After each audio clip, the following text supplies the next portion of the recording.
has issued a flash flood warning for southern Delaware County in southeastern Pennsylvania. Damn, it's not a flash flood 10:30 warning. p.m.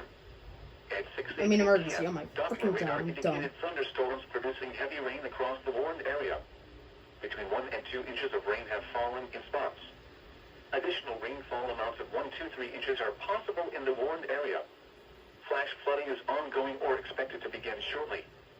Hazard: flash flooding caused by thunderstorms. Source: radar. Impact: flooding of small creeks and streams, urban areas, highways, streets, and underpasses, as well as other drainage and low-lying areas. Some locations that will experience flash flooding include Chester, Yevon, Folcroft, Swarthmore, East Lansdowne, Nether Providence Township, Chester Township, Philadelphia International Airport, Drexel Hill, Darby Township, and Tinicum Township.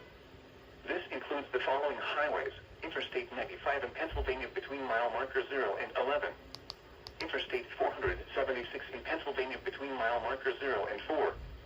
Motorists should not attempt to drive around barricades or drive cars through flooded areas.